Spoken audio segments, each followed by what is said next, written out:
Hello friends, स्वागत है आपका अपने यूट्यूब चैनल पर। अगर चैनल पर नए हैं तो उन्हें सब्सक्राइब करके हमें सपोर्ट करें, जिसकी वजह से आपको नई एक मूवी मिलती रहेगी। मूवी की शुरुआत में हम मेन लीड एक्टर पेरू को देखते हैं। उसका एक स्मार्ट डॉगी भी है। वो आदिवासियों में रहती है और वो चाहती है कि मैं एक अच्छा शिकारी बनूं, लेकिन उसके परिवार वाले चाहते हैं कि वो एक वैद्य बने। वो शिकार करने के लिए घर से बाहर निकली है, लेकिन उसका डॉगी एक पिंजरे में फंस जाता है। फिर वो उसे वहाँ से निकालती है और उसकी मलहम पट्टी करती है। तभी उसे आसमान में एक शिप दिखाई देता है और उससे ऐसा लगता है कि पृथ्वी पर कोई आ गया है। अगले सीन में वो अपने भाई के साथ प्रैक्टिस कर रही होती है और वो थोड़ी स्लो चलती है, जिसकी वजह से उसका भाई तीर मार के पक्षी को नीचे गिरा देता है। पेरू बोलती है, मैं मारने ही वाली थी। तभी हम देखते हैं कि उस एलियन शिप से एक आदमी निकला है और वो अदृश्य रहता है। वो किसी को भी दिखाई नहीं देता। अगले सीन में हम देखते हैं कि कुछ लोग शिकार करने के लिए जा रहे होते हैं। तभी हम देखते हैं कि एक आदमी को जंगल में शेर ने उठा लिया होता है। वो लोग उसे बचाने के लिए शेर का पीछा करने जा रहे होते हैं। तभी पेरू का भाई तांबे बोलता है कि चलो तुम भी हमारे साथ चलो। तभी हम देखते हैं कि उस एलियंस ने एक अजगर की खाल उतार दी है। फिर हम देखते हैं वो आदमी उन्हें मिल चुका है और पेरू उसकी मलहम पट्टी करती है, जिसके बाद वो थोड़ा स्वस्थ हो जाता है। फिर हम देखते हैं कि कुछ लोग उसे पकड़कर घर ले जाने लगते हैं और चेरू का भाई तांबे भी बोलता है कि तुम भी घर जाओ। वो उन लोगों के साथ घर जाने लगती है। तभी उसे रास्ते में काफ़ी बड़े पेड़ दिखाई देते हैं। फिर वो अपने भाई की हेल्प करने के लिए वापस आ जाती है। तभी उसका भाई तांबे बोलता है कि पहले तो तुम इस आग को बंद करो और आज तुम्हारे पास मौका है। अगर तुमने आज शिकार कर लिया तो समझो तुम शिकारी बन जाओगी। अगले सीन में हम देखते हैं कि चारू बोलती है कि मैं चारा लगाना चाहती हूँ। वो चारा लगाकर आती है और सब लोग ऊपर चढ़ जाते हैं। तभी थोड़ी देर बाद वहाँ पर शेर आ जाता है और वो चारू की तरफ बढ़ता है। चारू काफ़ी डर जाती है और वो बेहोश होकर नीचे गिर जाती है। तभी चेरू का भाई उठाकर उसे घर छोड़ देता है। तभी चेरू को होश आती है और उसकी मॉम उसके लिए काढ़ा बनाती है और बोलती है इसे पी लो। तभी चेरू बोलती है मुझे ये नहीं पीना, मैं ठीक हूँ, मुझे अपने भाई की हेल्प करने के लिए जाना है। वो कहती है अगर उसे ज़रूरत होती तो वो तुझे यहीं नहीं छोड़कर जाता। चेरू अपनी माँ की यह बात सुनकर सैड हो जाती है। थोड़ी देर बाद हम देखते हैं कि उसका भाई तांबे शेर को मारकर ले आया है और तभी सभी गांव वाले काफ़ी खुश होते हैं और फिर उसे राज्याभिषेक का पद दे दिया जाता है। तांबे काफ़ी खुश होता है। फिर वो अपनी बहन के पास जाता है और बोलता है तुम्हारा तरीका अच्छा था, लेकिन आज के बाद तुम शिकार करने नहीं जाओगी। अगले दिन सुबह हम देखते हैं कि सभी औरतें अपने अपने काम जा रही होती हैं और चेरू भी जाने लगती है। तभी उसे ध्यान आता है कि जंगल में एक राक्षस आ गया है। वो देखने के लिए जंगल की तरफ चली जाती है। फिर वो डॉगी को अपने साथ लेकर उस राक्षस का पता लगाने के लिए जाती है। वो जंगल में आगे बढ़ती है और उसे कुछ निशान दिखाई देते हैं, जिससे उसे कंफर्म हो जाता है कि कोई तो इस जंगल में है। तभी हम देखते हैं कि उस एलियंस ने एक भेड़िया पर हमला कर दिया है और वो भेड़िया काफ़ी बुरी तरह से जख्मी होता है। तभी वहाँ पर और उसकी खाल उतार दी है। तभी चारू आगे जाकर देखती है कि काफ़ी सारे जानवरों के शरीर पड़े होते हैं और चारू समझ जाती है कि वो राक्षस इन सबको मार रहा है। उन सभी जानवरों के शरीर से खाल उतरी हुई होती है और फिर चेरू आगे जाकर उसकी आत्मा को शांति की प्रेयर करती है और उसके बाद वो वहाँ से जाने लगती है। चेरू आगे बढ़ती है, उसे पता नहीं होता कि सामने दलदल है और वो उस दलदल के अंदर गिर जाती है। चेरू दलदल में नीचे बहती जाती है। तभी उसकी कुल्हाड़ी में रस्सी बंधी होती है। फिर वो कुल्हाड़ी को बाहर फेंकती है और रस्सी के सहारे बाहर निकल आती है।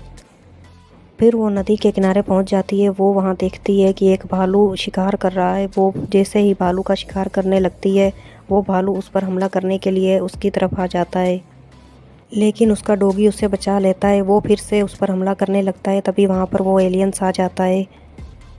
फिर वो भालू को काफ़ी बुरी तरह से जख्मी कर देता है। फिर एलियंस भालू को अपने ऊपर उठा लेता है और उसका सारा ब्लड एलियंस के ऊपर आ जाता है, जिसकी वजह से एलियंस काफ़ी बुरी तरह से दिख रहा होता है।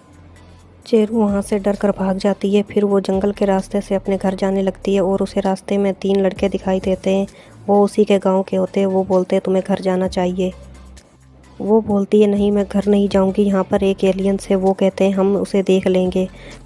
चेरू की बात नहीं मानते और उन दोनों में फ़ाइट होती है। फिर वो उसे बंदी बना लेते हैं। तभी वहाँ पर एलियंस आ जाता है। तभी एक लड़का उस पर हमला करने के लिए आगे बढ़ता है और वो उसके चिथड़े उड़ा देता है। फिर वो दोनों लड़के काफ़ी डर जाते हैं। फिर वो दोनों लड़के उस पर हमला करने के लिए आगे बढ़ते हैं, लेकिन वो उन दोनों को भी मार देता है। तभी चेरू अपनी कुल्हाड़ी उठाती है और अपने हाथों की रस्सी को काट देती है। फिर चेरू जंगल की ओर भागने लगती है। तभी उसे एक और लड़का मिलता है और वो बोलता है तुम चुपचाप यहीं पर बैठी रहो।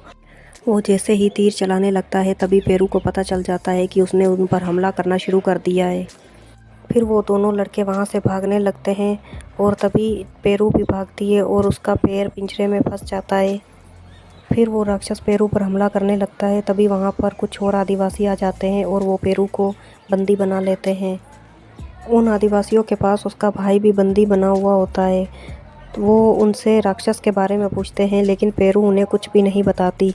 फिर वो उन्हें चारे के रूप में भी जंगल के बीचों बीच बांध देते हैं और खुद उनके चारों तरफ बैठ जाते हैं। तभी वो राक्षस आकर उन सभी आदिवासियों को मार देता है।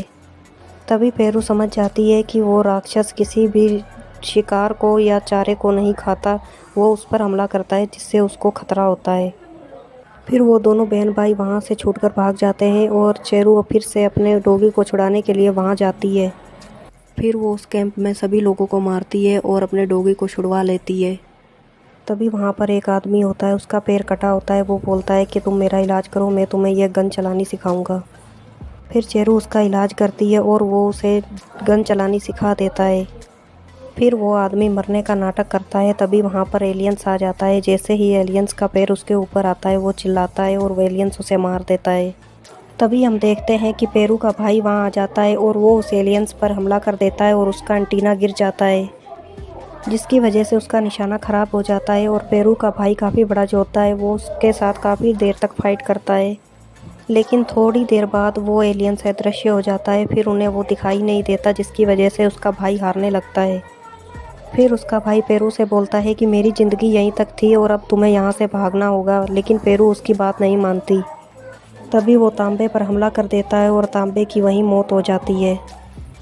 तभी चारू नदी के किनारे बैठी होती है। तभी उसकी नज़र पड़ती है कि सामने एक आदमी होता है जिसने उन दोनों बहन भाइयों को बंदी बनाया होता है।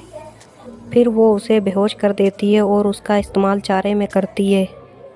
फिर पेरू उसके सामने एक गन रख देती है। उसे जैसे ही होश आता है वो पेरू पर हमला करने लगता है। तभी वहाँ पर वो एलियंस आ जाता है और वो उसे मार देता है। अगले सीन में हम देखते हैं कि पेरू उस राक्षस के पीछे गन तान कर खड़ी होती है। पेरू उस पर गोली चलाती है और उसका एंटीना फिर से गिर जाता है। वो उसका एंटीना उठाकर भागती है। तभी उसे याद आता है कि उसके भाई ने कहा था कि तुम चारा लगाने में काफ़ी एक्सपर्ट हो।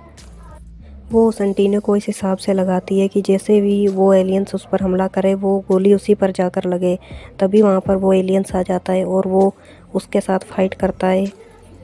पेरू काफ़ी टाइम तक उसके साथ लड़ती है, लेकिन वो उसे जीत नहीं पाती। पेरू उसे उसी दलदल में भेजती है जिसमें वो खुद गिरी थी। तभी वो फिर से उस दलदल से बाहर निकल कर आता है और वो पेरू पर अपनी बंदूक निकाल कर हमला करने लगता है। वो एंटीना पेरू ने इस हिसाब से लगाया होता है कि वो गोली एलियंस को ही लगे। वो गोली चलाता है और वो गोली जैसे ही चलाता है वो एंटीना उसी की तरफ इशारा करता है। अब वो एलियंस वहीं पर मर जाता है और पेरू ये देखकर काफ़ी खुश होती है। फिर पेरू अपने गांव में जाती है और उसने उस एलियंस का सिर अपने हाथ में लिया होता है।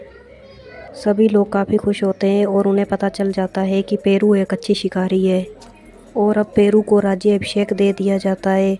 ये मूवी यहीं ख़त्म होती है। मूवी पसंद आई हो तो मूवी को लाइक करें, चैनल को सब्सक्राइब करें। Thank you for watching.